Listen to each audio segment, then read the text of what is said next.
Hello, and welcome back to The Culture Shift with Jarazla and Jovan, our podcast aimed at inspiring the leaders of tomorrow, brought to you by Black Enterprise. Here, we like to review the success stories of today's tastemakers to encourage those who dare to dream big.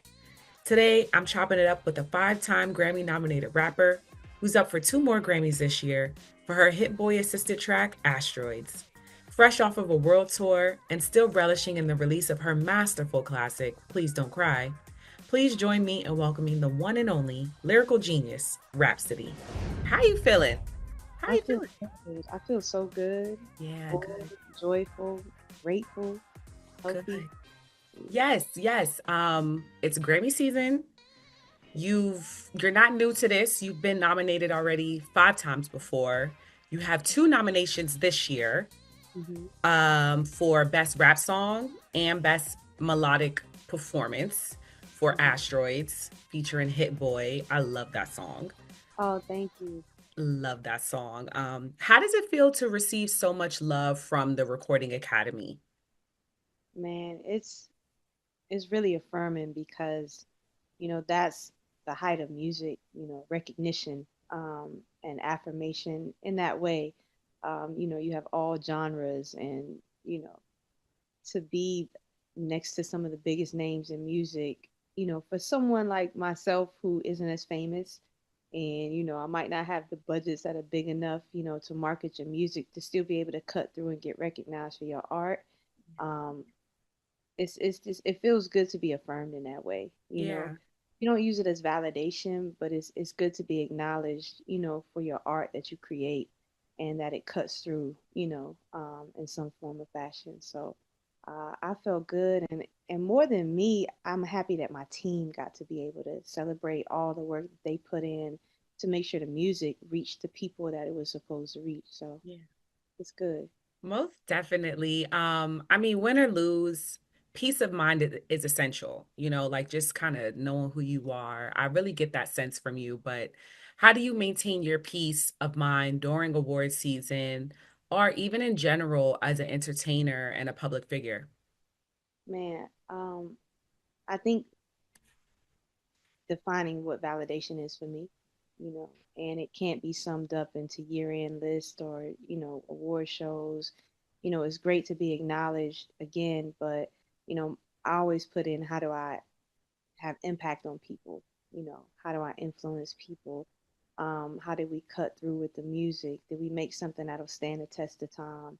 And those are the things. So me going on tour and having one-on-one conversations with my fans, those are the things that give me peace of mind. Okay, Mhm. we did the right thing, or not the right thing. We did the thing that was true and honest and felt good to us, and it was received by who needed it. And Right. I had heard some amazingly beautiful and deep and emotional stories, and that's what it's always about for me. So every artist is different, but for me, it's always been like, what am I doing for the culture? How am I giving back to the people? Did I do something that was true and honest to me and that felt good and that made me happy and I could wake up every day and be proud of? And I did.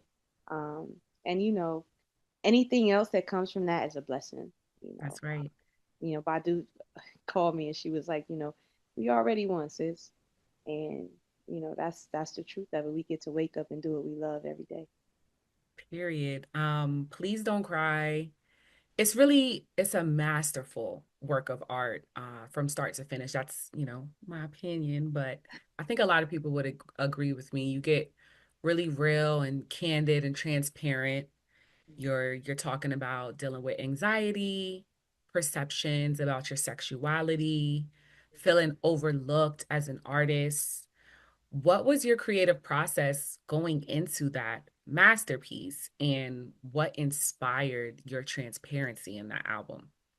Man, to let go, you know, to allow myself to be human and to be free and not feel like, I had to be, to hide or be perfect.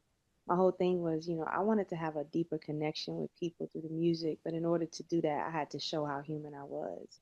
And it was scary and it was hard, but it was so healing, and it was part of my evolution and evolving and growth. And you have to do the hard things, and I chose to do what was hard. So, I just had to put the light on me and allow people to get to know me in a different way, because I had spent so much time and, creativity, putting the light on the world and everybody else, and I hadn't given enough to myself.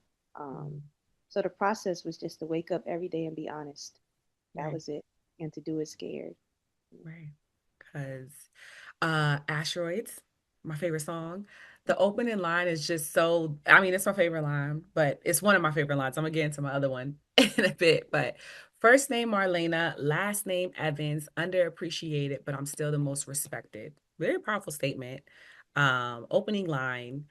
Last year, you were named on Billboard's top 10 hottest female rappers of 2024.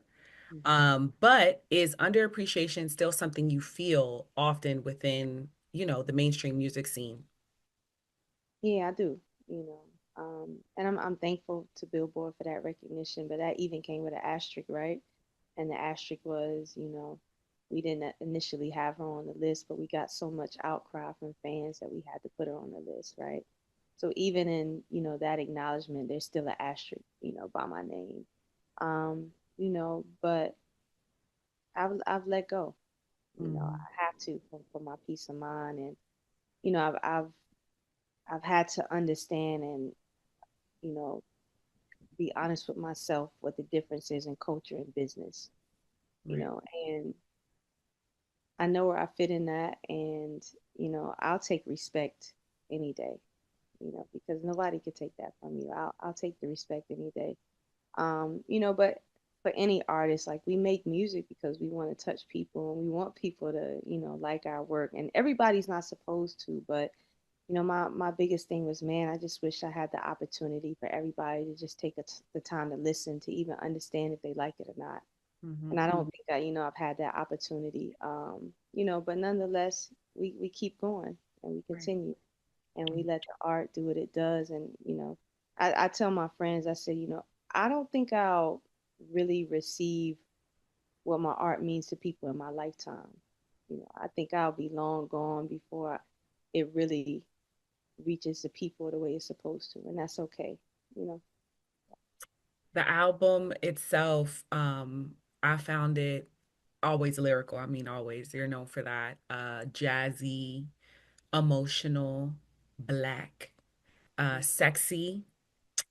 Who were you listening to? What were you watching when you were writing this? Like, what? Wow. I worked on this for 4 years, so I can say I didn't listen to a lot of hip hop because when I'm creating, I don't like to listen to, especially a lot of my uh, contemporaries' work. Um, so I was listening to a lot of soul and R&B, a lot of Erica Badu. I was tapping into a lot more jazz, Miles Davis, John Coltrane. Um, I was listening to other things too, like just classical music. Mhm. I was really just drawn to like emotion. I wanted to listen to things that made me feel something, that spoke to how I felt. Um, because I was going through such, you know, a deep emotional healing phase. I was angry, I was upset, I was frustrated, I was heartbroken. And, some days I didn't really have the words for myself. So I needed frequency to speak for me. So, and a lot of times I spend a lot of times in silence, listening to myself and God, right? To be honest with you, uh, I wasn't watching even a lot of TV. I was doing a lot of reading, self-help books, Yeah. um, listening to certain YouTube videos about, growth or breathing. I was on Pinterest a lot. I love I Pinterest. was I grew up a big fan of poetry, so I was trying to get back in that space as well. So it was like I was on a journey of returning to self. Yes, yes. I got all of that. And then with like a pinch of like Spike Lee, Mo Better Blues. That's why I was like, what were you watching? But it was, I see, because you're saying Coltrane and Badu, and yes, it was all of that. Poetry, yes. I love Pinterest. It is the most Mhm. peaceful app, right? Yeah. Because it's your curation of your thoughts and personality, and no one, no outside influence, and you could kind of just create these vision boards for Yes. anything. I have used it to really curate my life from planning my wedding and baby shower to recipes I want to cook or postpartum outfits. Like I'm like, okay, these are like baggy clothes that don't really Yes. show. Like I love Pinterest, so shout out to Pinterest. Peace indeed. Yes, yes, just all no, just weed out all the extra stuff. Just focus on what speaks to Yep. you. So like I said, I was gonna get into my favorite line on asteroids. I love bars. I'm from New York, so you know, battle rap. My When girl. when you said eating industry plants like Dr. Sebi, I was like, oh, I was I was crazy. happy when that line came to me. I was like, oh yeah, that's a bar. No, that is a bar, like bar, very barific. But yeah, so I want to know, like, what do you think about this term industry plans? Do you think it's really a thing or like a conspiracy theory? Do you think industry plans really exist? Um, this is how I look at it. We live in a time where people can be easily manipulated, you know, and it comes from, all different shapes, sizes, different directions. I love it when the artist is talented, you know, and they really give something unique to the world, but not to take away from anybody. But, there are ways that you can manipulate the audience because we live in a very group think and sheep like era where critical thinking is at a low, um, individuality, thinking for yourself sometimes.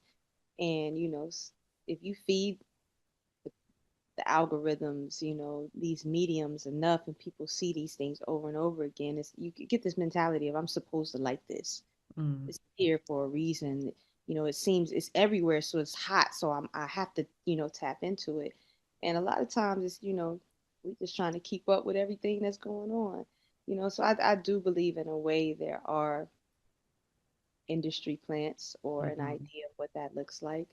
But at the end of the day, we all individuals and we all get to Right. make our own choices. So, I can't put so much on the industry. They're gonna do what they do. But, we have to always be mindful of like what really feels good and what really speaks to us because we Mhm. like it and not because, we just trying to go with the flow of Right. things. Yeah. Right. So you did mention that you went on tour and you did touch a bit on, why you enjoy touring and why it's so special, but what do you enjoy most about touring? Oh man. There's two main things. One, you spend all this time creating this art, by yourself or with your team and getting these ideas out. But the beauty of what I love about touring is taking it on stage and creating an experience, for people to experience it in a whole different way, where you can come to this show and you won't get it again like this ever again. Like, this is a one-time experience between me and you. And, I get to perform these songs and make eye contact and touch people. And, it's an exchange of energy. Um, Right. that's almost a spiritual moment, in some instances.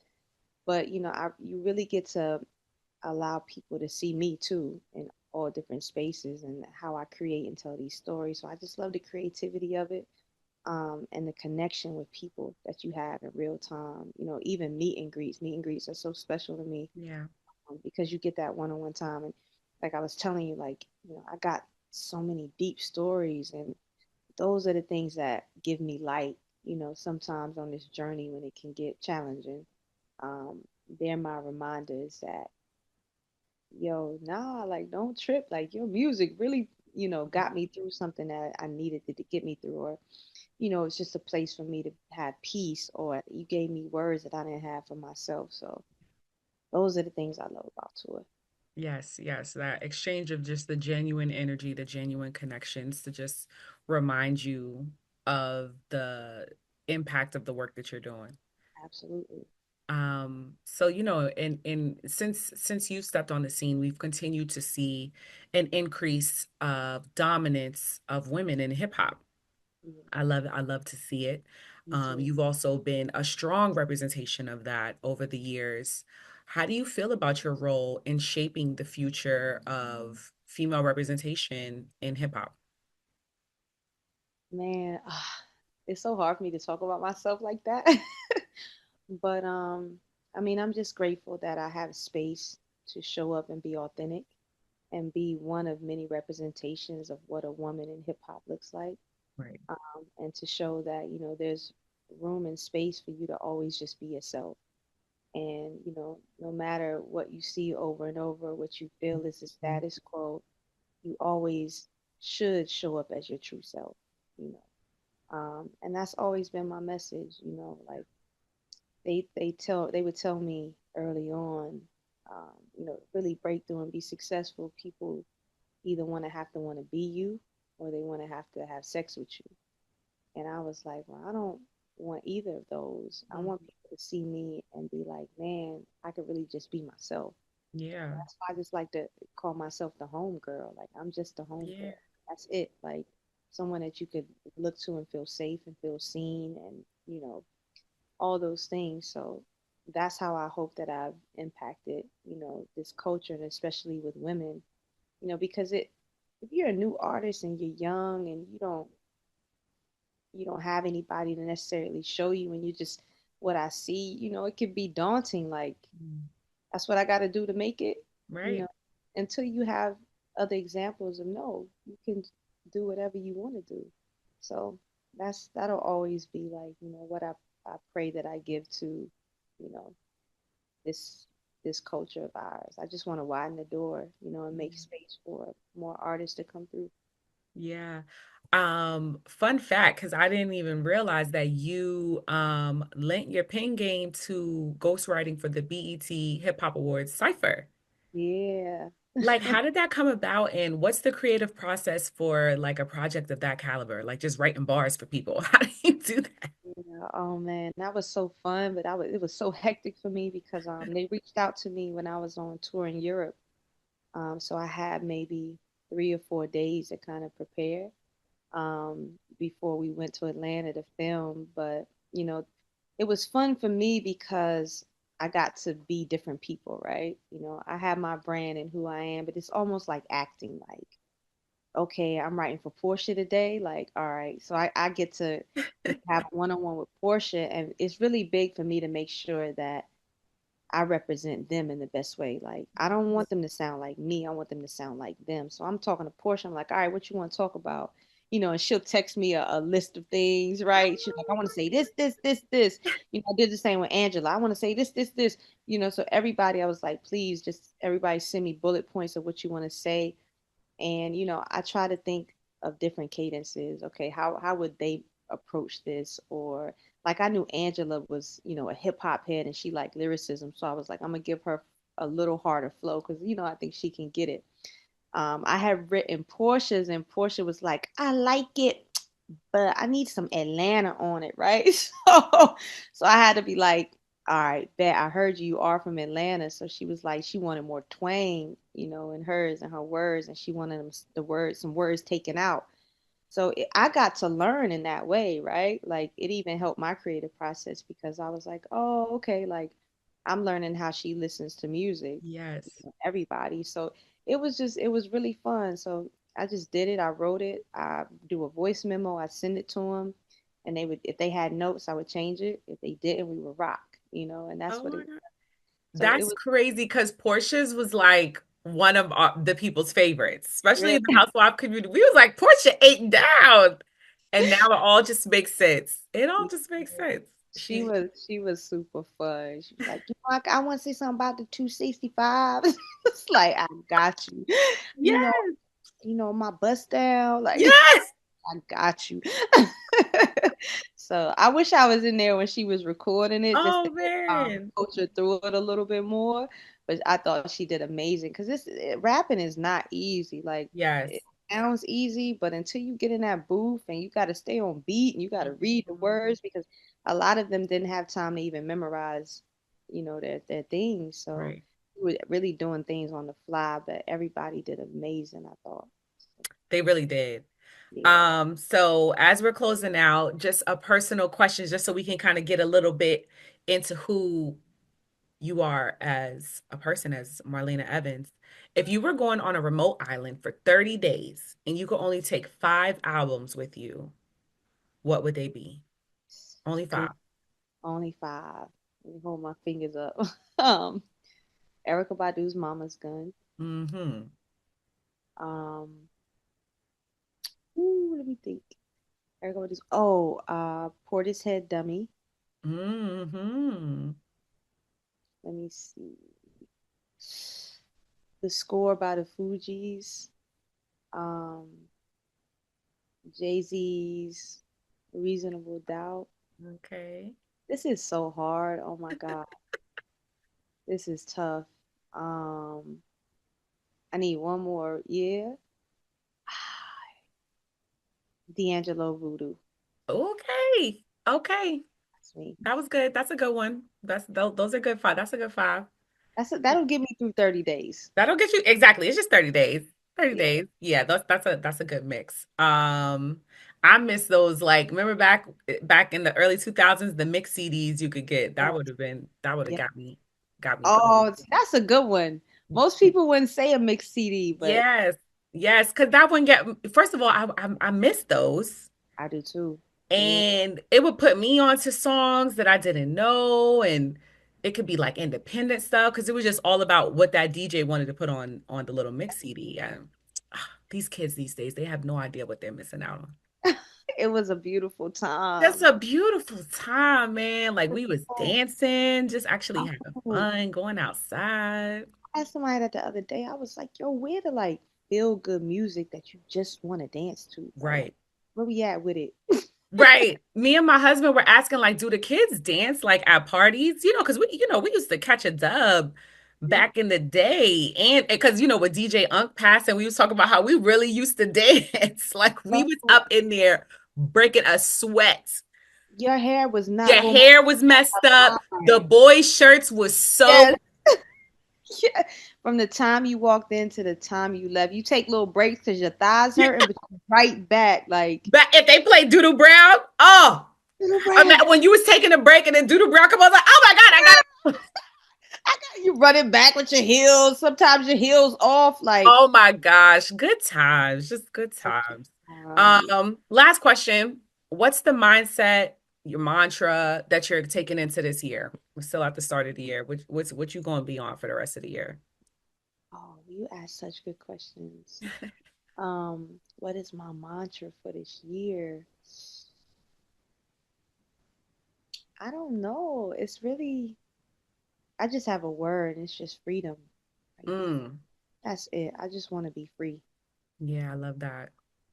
and that's what I'm practicing every day. Mm-hmm. Just really being free, That's taking, right. breathing, and just letting it flow. Let flow. Yeah, Let go. let I like flow. to sometimes when I'm like, well, not so much anymore because I don't like live near a park, but back when I was still in New York and I would go to the park and I would just have my music on. And it doesn't matter what song you're listening to, if you just pay attention to like the trees and the birds and the way the wind flows, it's a rhythm. Yes, And so I like to think that when I'm finding myself feeling just like murky, clouded, it's because I'm getting out of the flow. I gotta stay in that flow of just how the universe, because it's already going. So it's just, already and going. that's where you're saying that freedom when you just kind of just let go, then you're just gonna do, do, do, do, do, do, do. That's it. Like Right. they Yeah, just flow in it, exist in it. Stay on assignment of what's true to you and passion and purpose, and everything you want, you'll attract it. Like, you I know, love it. yeah. Thank you for being you. Thank you for sharing your light. This was a beautiful conversation. Likewise, I enjoy. And good luck. Good luck as we go into the Grammys. But regardless, I think it's all about just knowing who you are and continuing to express that truth to us the way you are, and it's going to resonate. Absolutely. Thank you so much. Yeah, we're gonna step out. We're gonna be fly. We're just gonna celebrate art. That's Period. Period. Have a couple of drinks or not, some water, yeah, whatever. But my motto is as long as I look good, it don't matter what happens. As long as I look good, I look good, and that is my goal. that's me. Just when those cameras is on you, when they show you, As long as Yeah, you look good.